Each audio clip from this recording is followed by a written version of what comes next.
Every once in a while I'm reminded that the channel Amot, or a messenger of truth, exists. And I decide I might as well go on and take a look at some of the more recent stuff they've put up. It's always going to be the same. He operates in a very, very straightforward, very deadpan kind of way of presenting his videos. Really kind of hard to watch. But yeah, thought we'd go that route today. Let me click the magic buttons that bring stuff on screen. It's a little too early in the morning to be doing this, but I decided why not. This one's titled Number One Logical Fallacy Evolutionists Make. First thing, Amont, evolutionist isn't a thing. You're, of course, falling into the same garbage that everyone hyper into apologetics does, because you have to reverse everything. But let's let them get started while I turn off that noisy fan in the background. Here's a quick video on the number one most common logical fallacy that atheists make, and even Christians, just evolutionists in general. I put forth a lot of really good arguments against evolution. Okay, so you've got atheists, and even some Christians, just evolutionists in general, so you're also ascribing to a thing of people can be multiple things at once. I never understood that. Like, religion's kind of a one-shot thing. It's like people identify as a certain group. And so if evolution was somehow a religion, it would be separate from Christianity. Now, the atheism thing is irrelevant because, they seem to have given up on the argument that that's a religion. Some of them have. So they turn evolution into the religion. Um, and, religions can be atheistic, whatever, but it's just like, that shows the ridiculousness of the evolutionist concept, and it just gets thrown around to that degree as kind of just an ad hoc for anyone who doesn't believe exactly as this guy does.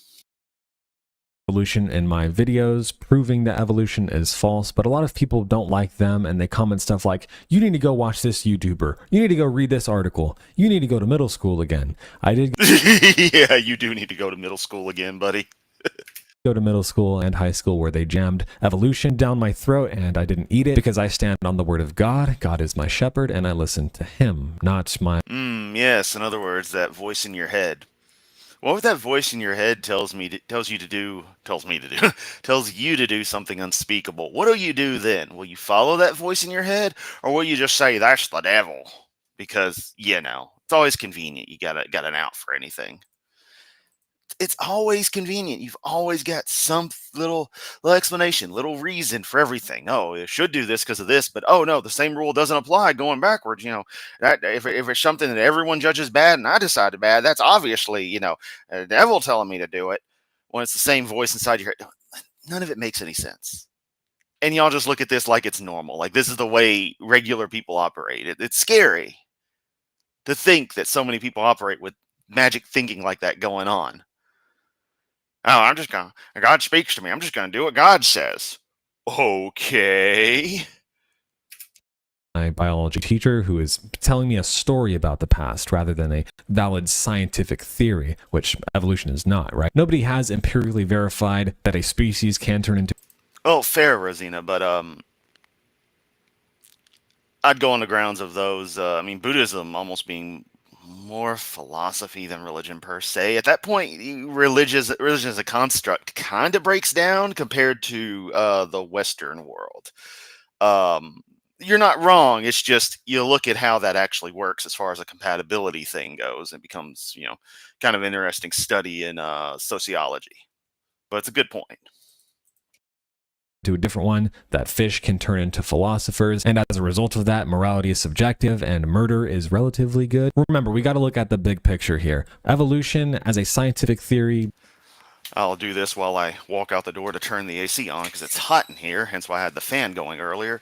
The clown we're looking at is Amot, a messenger of truth. This guy has been picked up by a few slightly more prominent atheist creators, or, atheist creators, we'll just say.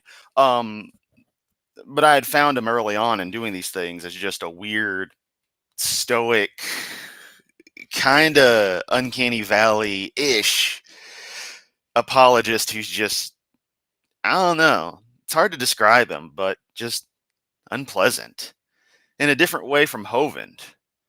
Which you'll notice that, yes, this isn't Hovind because, contrary to what some random idiots will say, my channel's not devoted to Kent Hovind. It's actually whatever I want to make, and if it just so happens I want to rip into Hovind all the time, that's my fucking business. But in this case, I thought we'd start Sunday off with Amot. Yeah, this dude's a total clown. I wouldn't call him a chode, but he's a clown. Doesn't actually exist. Evolution, that is fish to human beings, that's a story about our origins, and we have to treat it as such. Now, atheists don't want to be... And soot, exactly. Sheep, and I certainly don't want to be a part of any philosophy whatsoever that treats me like a sheep, as something to be herded. Honest about that, although some of them actually are. I'm thankful for those ones, but today I'm just going to go over the number one most common logical fallacy you are going to see. YouTube videos. And let's not ignore his normal reduction to absurdity principles of evolutionary biology, because that's all they've got. Articles, books, you will find this logical fallacy everywhere. And it's not just evolutionists, it's Christians, Muslims. Nobody is immune to this, okay? For my first... Are you about to pull the Brett Keane? Christians, Muslims, pagans, Jews, pagans, Jews. Well, actually, that was more of a drunken peasants kind of thing, referencing Brett Keane. God TV, radio, smoke signals, semaphore, telephone, telegraph, sneakernet instant messages. I miss classic drunken peasants. But all right, let's see what this clown has to say. First example, let's use a Christian who would make this logical fallacy. If the Bible is true, then I should feel warm and fuzzy inside when I pray. I feel warm and fuzzy inside when I pray, therefore the Bible is true. Now, obviously this one is absurd. Any atheist who hears this argument from a Christian is going to say, no, that doesn't follow. You can feel warm and fuzzy from a lot of different things. It doesn't have to be the Bible being true that's causing you to feel this way, and God being real, and Jesus being your savior. It could be a whole... Oh, but you would be amazed how often we hear crap like that. And I do believe in some videos you have hinted at something similar to that, but you never really committed. So I won't hold you to having done that or said that. But I think you got close one time, but it's neither here nor there. A whole bunch of things like your hormones and the chemicals in your brain, because, you know, that's what they're going to believe. Oh, you know, the chemicals in your brain? The hormones? So the chemicals in your brain and the chemicals in your brain. Good job, buddy. That's how they're going to explain your warm and fuzzy feelings. So just because you see X thing or you feel something, it doesn't mean the Bible is true. That is fallacious. Yeah, let's keep that in mind, Amot. Let's see how this goes. Let's come up with another example. Let's say I'm born and raised in Hawaii and there's a bunch of roosters running around. And throughout my entire lifetime, I heard roosters crowing every morning before the sun rose. So I come up with this theory saying, if I hear a rooster crow, then the sun will rise. The sun rose this morning, therefore I heard a rooster crow. So is this... Bruh, you realize you just explained how religions got started, right? The flaws in thinking that due to cause and effect, or presumed cause and effect, that caused us to start attributing aspects of the world to other things, and eventually to things that we just made up. You see what you're doing here, man? A valid theory. Can he test this out? He's going to wake up every morning, hear a rooster crow, oh, the sun's going to rise. And in his mind, all this evidence throughout his life, 30, 40, 50 years living in Hawaii, there's these roosters crowing every morning, and then the sun rises. So if the sun rises and for some reason he doesn't hear a rooster crow, he's going to say, oh, well, I must have heard it somehow. Maybe I just wasn't paying attention. And so essentially the way he's Hey, Mont, if you've got someone who's 30, 40, 50 years old and lives in Hawaii, and who seriously doesn't understand how, you know, the sun works, how day and night cycles work on this wonderful planet that we unfortunately happen to share with you, there's bigger issues going on. There's a lot of educational issues going on, and those are probably brought about by being an insulated and growing up in a very, very tight-knit religious community. that are being heavily abused, which, same difference.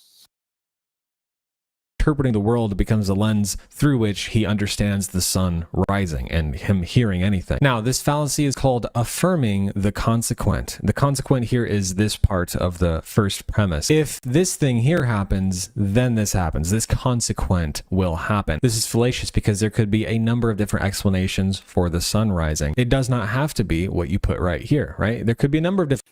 Sorry, I had to try to explain to a cat that now is not the time to come in the room and hang out.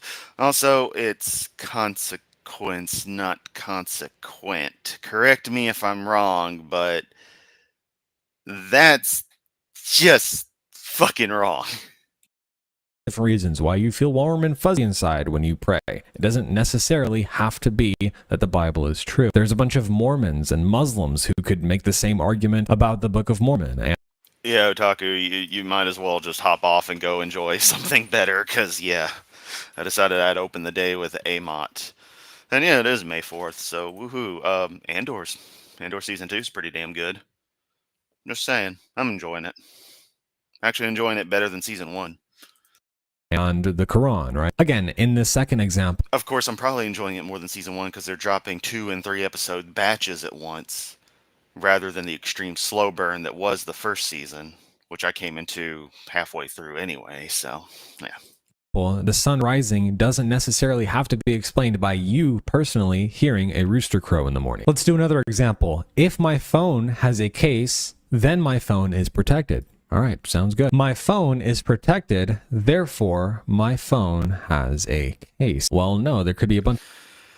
Okay, see, you've just defined, this is different from a cause and effect, like the first and second. This is attributing a status to something.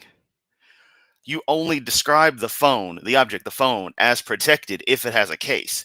You would not describe the phone as protected if it does not have a case, because you've already established that the phone is protected if it has a case. Ergo, this is one of those things that has to be true from the grammatic structure, or you're effectively lying at that point. It's like your computer has to be on to be using it. Therefore, if you're using your computer, it's obviously on. It's like, yeah, it actually works definitionally. Of different things that are causing your phone to be protected. You could be just holding it very tightly. It could be locked in a room someplace where no one can get it. It doesn't have to be a case. Now, how could we fix this to make this a good argument? Well, if my phone has a case, then my phone is protected. Well, my phone does have a case, right? You have to affirm the first part, not the second part. Therefore, my phone is protected. Now, of course, someone could come along and say, well, the case might not actually be a good case, and so it might not actually be protected. Okay, you can debate that. That would have to go in some separate argumentation, but considering this argument here in and of itself, if the phone has a case, then the phone is protected. You affirm the antecedent, that is the first part of the argument. Therefore, it is protected. There's this relationship here between the case and the protection, okay? Now, I want you to notice, especially with this one right here, someone could have this theory. Every time I hear rooster crow, the sun has to rise. Someone could go there and...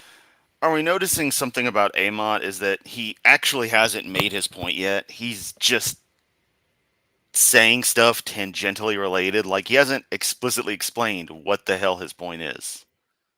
You can kind of gather, but he didn't say it, and he never says anything like this. That's why watching his videos is so painful. He sucks at explaining things. And like, not in a, oh, he's just awkward way. No, he just does it wrong. Entire lives believing that, and it's a false theory, but he's going to get evidence after evidence after evidence that his theory is true. Not because this is good reasoning, but precisely because it's not. If you are allowed to make one logical fallacy, you can prove literally anything, and there is no truth and falsehood, and the entire concept of science. Watch out, Amot. You're really making a problem for all apologetics, because that's all it's based on. Becomes utterly meaningless, okay? And this is exactly what we see with evolution. If evolution is true, then we should see similarities in the DNA of all organisms. We find similarities in the DNA of all organisms. This is true. Christians should agree with this. Therefore, evolution is true. What's the problem with this? It doesn't... Well, you're reducing the entire field to one statement. No. That's a singular piece of corroborating evidence. And the more critical thing, since again you've reduced this down to the most basic of elements, is the way the DNA similarities are, the pattern seen, this obvious record of progression, deviation, isolation shown in the genetic material. Really, really matches with the overall description of biological evolution. And as you drill down, continues to stay accurate. Have to be evolution. You are simply making that fit the evidence. You are presupposing evolution to prove evolution. Now, if we were to change this into Wrong. a logically valid argument, if evolution is true, then we should see similarities in the DNA of all organisms. Evolution is true. Therefore, we see similarities in the DNA of all organisms. Now, the problem with this is that this is the very thing that's under question, okay? Now, if they formulated the No, it's more like if evolution is true versus, as we describe it, versus other ideas such as divine creation, we would see these particular similarities between different species. And we see those particular similarities, which are better explained in natural processes by evolution than by some supernatural creator going out of their way to put in these similarities that also corroborate so many other things. argument this way, this would not be fallacious. We would just have to argue about this premise here. Now, back to the fallacious argument, and this comes in many, many forms, like, oh, if evolution is true, then we should see these vestigial organs. We see vestigial organs, therefore evolution is true. Now, obviously, the first way to save this argument is to affirm. And so now he's just pulling a Hovind and repeating himself over and over. You've already established your example. Get to the point. The antecedent, which is to just say that evolution is true from the get-go. That would be a logically valid argument, okay? Now, since this isn't actually going to convince anyone, they're going to use this fallacious argument most of the time. But the second and more common way to save the argument is to say that it's not actually a proof. That is to say, evolution isn't actually objectively provable. And so they go on to say, likely true. This right here would be valid. I see this thing over and over and over again. Evolution, we have these theories, we have predictions about genetics and all this stuff. And our theory just keeps working over and over and over again. Therefore, evolution is likely true. Yes, because science is surprisingly conservative in some ways. But y'all want to nitpick on that while simultaneously being certain of the most idiotic crap ever based on some books as a thing. Would be a valid argument in the sense that there is no fallacy being committed here. Same thing when we go up to the other examples. If my phone has a case, then my phone is protected. My phone is protected. Therefore, my phone likely has a case. Every time I've seen a No, as I explained earlier, that one breaks down. I mean, that can be used, but we already established that this isn't the same as the other hypotheticals. This is something that is intrinsically defined. So you're talking about an on-off binary condition and the way you describe if that condition is valid. Not the same. protected phone in my experience. I explained it better earlier. It's too early in the morning for me, but I do it anyway because I don't know. Might as well knock this out of the way, right?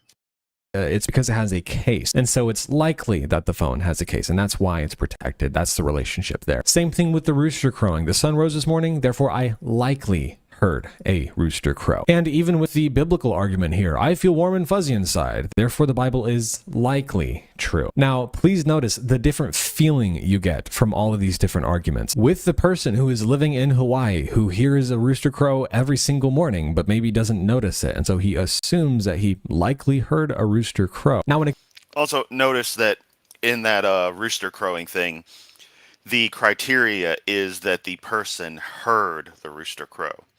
It's not whether or not a rooster did or did not crow, but only that he heard it. In theory, it could be someone playing a recording of a rooster crow. And then conversely, if he doesn't hear it, but a rooster does crow, does that mean the sun will still rise? You're picking some pretty weird statements here, Amont. You're making your point, but your point goes nowhere. And it's not helped by the weirdness of these statements. But of course, I think you're trying to avoid painting yourself into a corner, since apologists use this logic all the time otherwise. When it comes to this argument, nobody's going to take this seriously. Obviously, because I put the words warm and fuzzy. But if I just change this to, if the Bible is true, then I should see God answering prayers. I see God answering prayers, therefore the Bible is likely true. The difference in how these feel is all of the information that we have prior to analyzing the argument. All of the beliefs that we already have looking at this, okay? The person who believes in Jesus is going to interpret all of these cool things that happen in life, these coincidences that can't really be coincidences, because according to the Bible, there is no such thing as a coincidence, because all things are going according to God's plan. That's how this person is going to interpret these good things happening in his life. Now, again, this right here, saying that the Bible is likely true based on your experience of God answering your prayers, that's fine. It's the moment you go to the Bible is true because of this experience that you are having. That's when it becomes logically fallacious. This is why the, at least... But, Amot, you do the same thing. You just abstract it from yourself. All the videos of yours I watch still follow the same logic of Bible says a thing happens, ergo Bible true. Just not subjective to you. It's subjective to others, to what you've heard, to what you have seen happen elsewhere, seen evidence, supposed evidence of what people have claimed. You're not doing anything, buddy.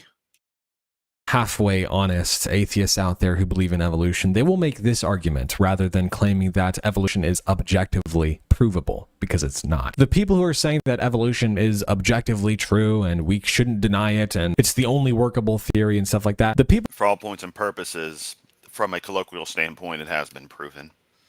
From a technical standpoint, definitional standpoint, no. Because science doesn't deal with proof. That's the realm of mathematics. But it's an irrelevancy for all functionality. Evolution's valid. Principles are valid. Nothing else even comes close. Get over it. People who say that, it's just, they don't know what they're talking about. It's the middle school teachers. It's the YouTube comments, the YouTubers, the people who are just seeking to preach atheism, the belief that there is no meaning to life. It cracks me up every time. That's not what atheism is, buddy boy. I think about it. Your meaning that you have found in life is to tell everyone that there's no meaning. But of course, yeah, that's another thing apologists do. Try to gaslight everybody, try to accuse us of believing all kinds of crazy stuff and say, oh yeah, that's what you really think. It's like, nah, fucker, I'll tell you what I actually think. What about you shouting around that, everyone's automatically evil and that some deity had to sacrifice himself to themselves and have a real shitty weekend, so it wasn't even really a sacrifice, to create a condition where you have to go through certain ritualistic behaviors and become basically a slave to them mentally to not be punished by the very rules that deity came up with. Pretty fucked up. And let's not mention the whole blood cult aspect or the fact that it is a death cult, because Christianity's a death cult. But, we're the ones who don't think life has any meaning. The meaning is what you put into it, what you want it to be. That's the beauty of it. All depends on you. Your idea of meaning of life is to be a slave to some immortal despot. Fuck that shit.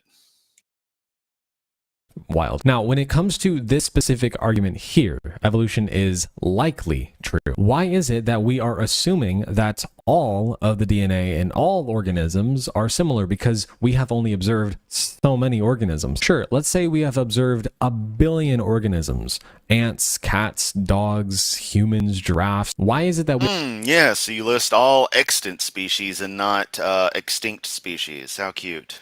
We're assuming that the rest of giraffes have similar DNA as the other giraffes that we have observed. We haven't observed the DNA of those other giraffes. Why do we assume that when we're analyzing all the evidence here, the DNA of a giraffe, for example, that the DNA of that giraffe is going to be like the DNA of another giraffe, even though we haven't observed the DNA of that other giraffe? Now, this is the type of question that you would want to ask an atheist. They actually can't answer this question. This is known as the problem of induction. Inductive reasoning is when we make general conclusions about something that we haven't observed based on our experience of the past. Hey, I have observed the sun rising every day my entire life. Therefore, I believe that the sun is going to rise tomorrow. It is likely that the sun is going to rise tomorrow. Okay. Now, why do we as humans assume that? Okay. Why is it that nature, generally speaking, remains the same? The sun rose and the sun rose and the sun rose. This giraffe looks like that giraffe. This giraffe's DNA looks like the other giraffe's DNA. And so,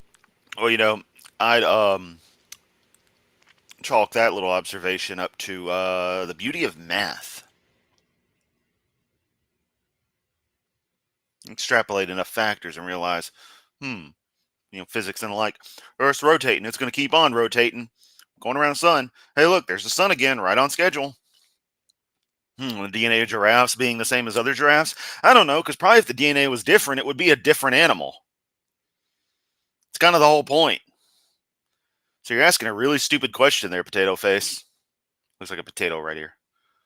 Potato of truth. Actually, that sounds kind of cool. You are not the potato of truth. Potato of truth is, I don't know, over there. As I point in a random direction that eventually leads to a store somewhere, I'm sure. Atheism proven false. No, Amot, no. So we are going to assume that other giraffes have similar DNA. What is the basis for this assumption? I would argue and prove from scripture that both Christians and atheists have this common ground that we stand on when we are living in this world. That is belief that God exists and he is good and he's consistent and rational in his... No. Let's play that again. Atheists have this assumption. I would argue and prove from scripture that both Christians and atheists have this common ground that both Christians and atheists have this common ground. So this statement he's about to make qualifies for atheists, according to him. We stand on when we are living in this world. That is belief that God exists and he is good and he is consistent and rational in his nature. Yes. No. Every word of what you just said was wrong. Your God doesn't exist. They aren't good or loving or anything like that. And their nature is completely chaotic and absolutely irrational. God sucks. Shitty character in a shitty book. That is correct. The only reason why atheists simply assume that the sun is going to rise tomorrow and other giraffes' DNA are going to be similar to these giraffes' DNA that we've examined is because God himself keeps things uniform. He upholds... Yeah, buddy. Yeah. You want to prove this deity first off? Show me the deity, get the tangibility in there. Because again, y'all always want to claim that the deity, doesn't exist inside of our time and space and stuff, but sure as hell interacts with it a lot. There should be a whole cosmos should just be filled with God fingerprints, and I'm not talking metaphorical ones. I'm talking about actual fucking fingerprints of them touching shit. Metaphorically speaking. Not the kind of crap you guys look for, though. It should be something, that isn't just, oh, this is beautiful, therefore God. It should be, no, we've isolated this and that compound that is strictly of this divine, essence. It's, that's the point where everything breaks down, is trying to get these idiots to actually prove the deity. Because they always go to something abstract and are just like, it's like, oh, it's your common design. It's probably because they're common designer. It's like, well, they're not designed. Yes, they are. They look like they're designed. Hate doing Amont videos. Why do I subject myself to do this every couple of weeks? Holds nature by the very word of his power. This is what is required for us to have this built-in feature of not just any type of reasoning, but specifically inductive reasoning. No, we just have functional brains for the most part. Children have this assumption, this built-in knowledge of God's nature. No. They can observe the world and see that certain things are pretty consistent. They interact with the world and realize things generally behave the same from one point in time to another. It's quite an incredible thing. A lot of animals do it too. It's like cats knocking stuff over. They're doing little science experiments up there. Knock this glass over. It fell. Let's see if it happens again. Now for the third time. You know, that's how cats are. But all seriousness, bro, this is where you just go into bold assertions of garbage. This is what you do. You're just like, da da da. Anyway, so atheism's wrong, and Bible says such and such, and you guys know it. It's like, nah, dude, nah. But you somehow have 65,000 subscribers. Kind of fucking idiot takes anything you say seriously? You wouldn't be convincing even if I believe this crap. Your logic sucks. Your approach sucks. Your room sucks. Man, hate this guy. I'm going to touch this flame here. Oh, it hurts. I'm going to take it out. No child assumes that the future is going to be random. Oh, it might stop hurting. After all, chance universe, anything can happen. There is no God. Therefore, I could start floating up into space randomly. In a universe with your God, it actually is a possibility that just touching the fire won't hurt because your God decided, no, I'm going to let you go through the fire because that's a miracle and you're going to write about it in some book. And then, it's like the burning bush and parting of the Red Sea and all that jazz. Yeah. Whereas in the real world, we know, hey, fire's hot because fire has these properties. Otherwise, it would not be fire. Ergo, touching it is bad, okay? You're completely bass backwards, Amont. Gravity could stop working. The sun might just poof. There's no more sun anymore. Nobody ever thinks like that because we're not fucking idiots. Unlike you guys.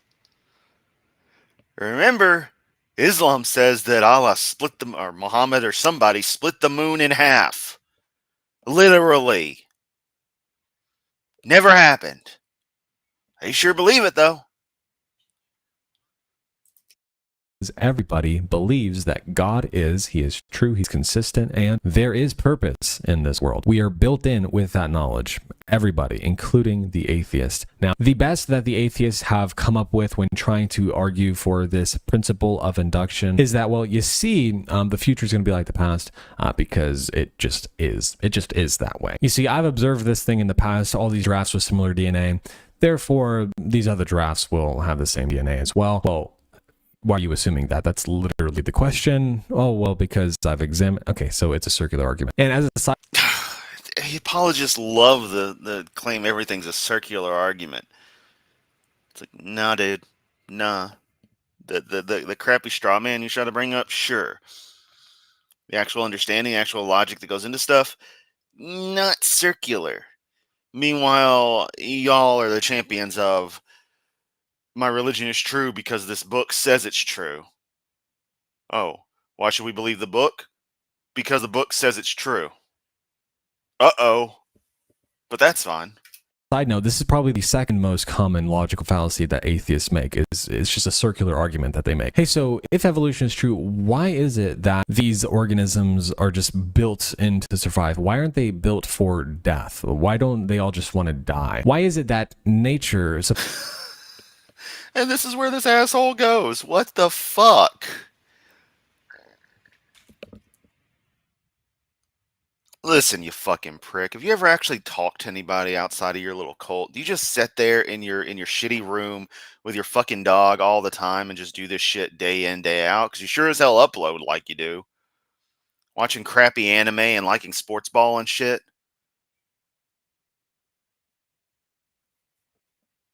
Yeah, I'm being a prick right here. I don't give a fuck.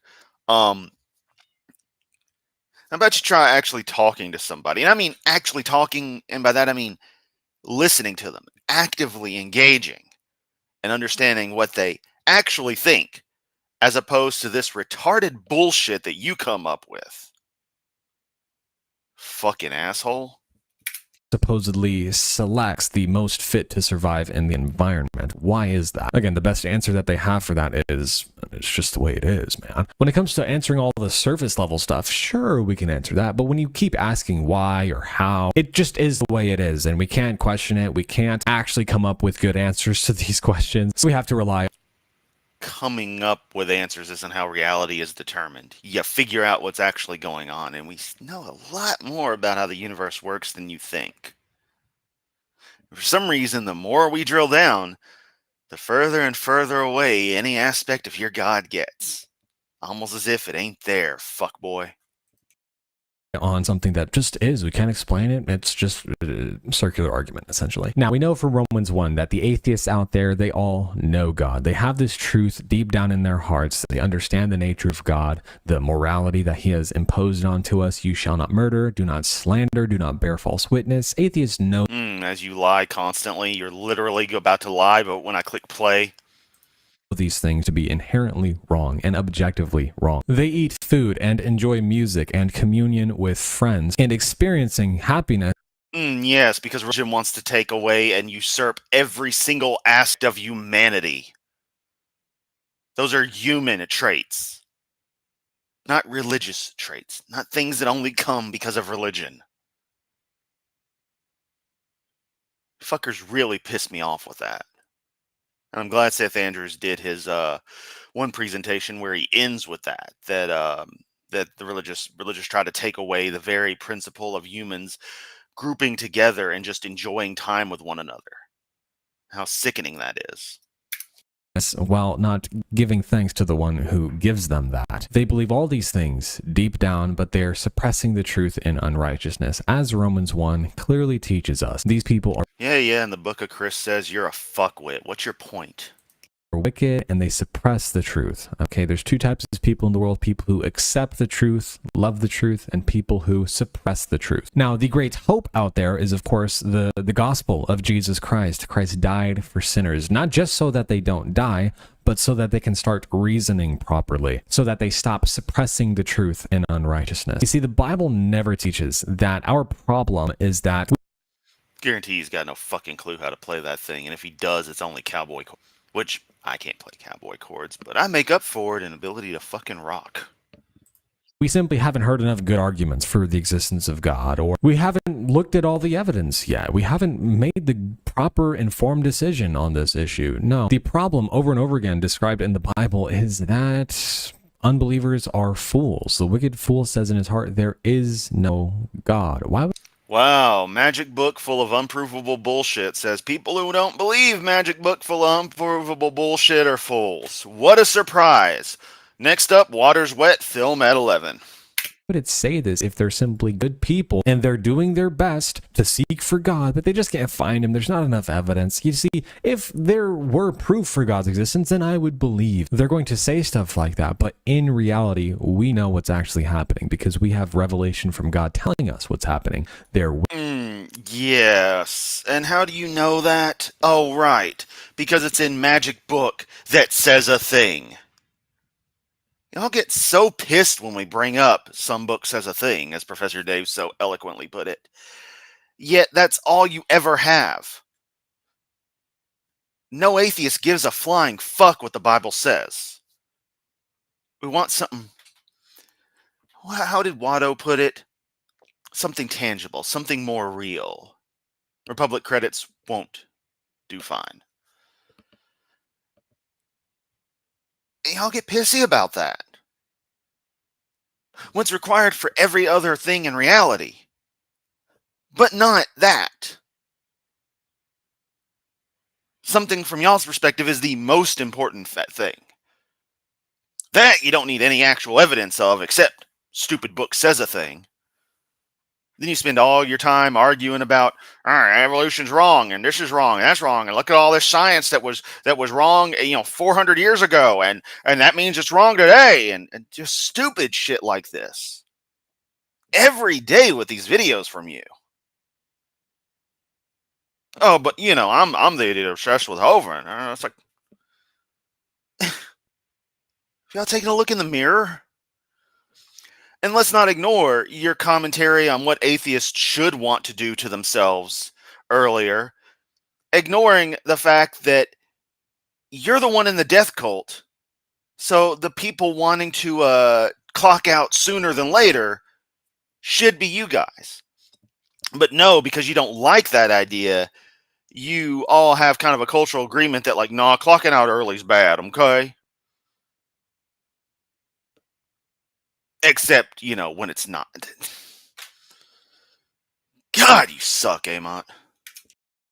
wicked. They say in their hearts, there is no God. They act corruptly. They commit abominable deeds. There's no one who does good. Now, when it comes to atheists, it's not like they know and they consciously submit to this fact that they are wicked and they know God deep down and they're suppressing the truth. They're not going to agree with that, obviously, because they are self-deceived. They don't want to believe that they actually believe. You see, if I'm speeding on the highway and I'm going 61 in a 60 and I get pulled over for going 1 over, in order to get out of judgment from the police officer, I'm going to reason all sorts of things to make myself believe that I wasn't actually going 61. You see, maybe the speedometer.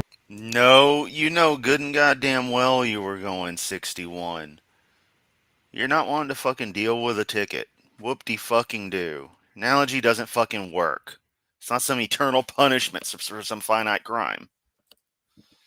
Was a little bit off. You see, maybe the speed limit sign back there was 65 and I was actually perfectly fine. And you see, maybe I was going 58 and then there was a gust of wind that pushed me up to 61. And so it's not my fault anyways. So there's this knowledge. I was going 61, I was wrong, but I don't want that to be true. I don't want to be in the wrong. I would rather be perfect, okay? As our Heavenly Father is perfect. We want to be like God, okay? Yeah, perfectly stupid. That is the inherent problem with humanity. We want to be perfect, but we're not. So, in our rebellion, we make ourselves believe that we... I don't want to be perfect. I just want to be the best that I can be. And hope that my friends and such can also achieve the best they can be. Live the best lives they can. Be as happy as they can when they can be. And that those down points in life don't weigh on them too heavily.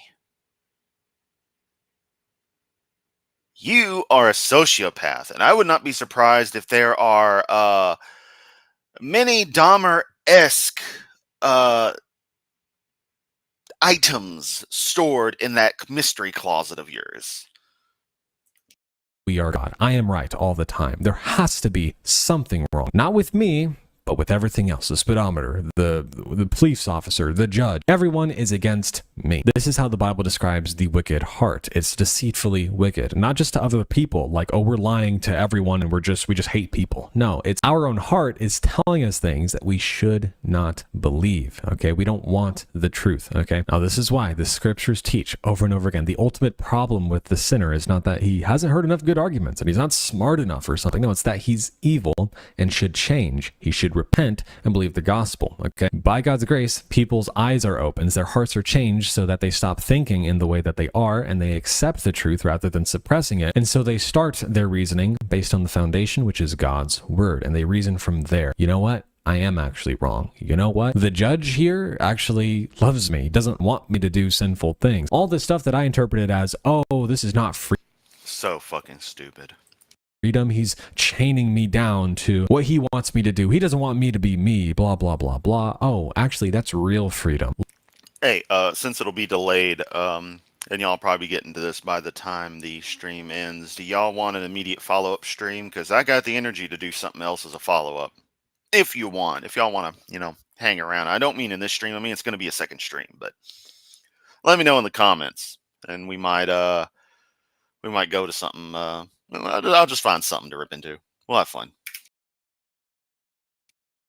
Love your neighbor, don't love yourself, hate yourself, and pick up your cross and follow Jesus. That's where real freedom actually is, because I can actually accept the truth now rather than trying to justify myself, thinking that I'm this perfect person, but then coming up with this false humility, of course, because no one's perfect and I'm going to be just fine as long as I do my best, blah, blah, blah. You have everything. They have every explanation to everything, okay? This is what you have to understand when you're dealing with atheists. They are going to come up with some objection for literally everything. You can prove Christianity. This is what happens when you deal with apologists. They're going to come up with some objection for everything involving actual reality To be true a billion times to them, but they're not going to accept it. Why? Because they don't want it, okay? This is why they must be born. Again, anyways, please like this video and subscribe. Comment down below what you want to see in future videos. Oh, yes, and this prick uses that current hip-hoppy remix of Vivaldi's Winter that's, in vogue now.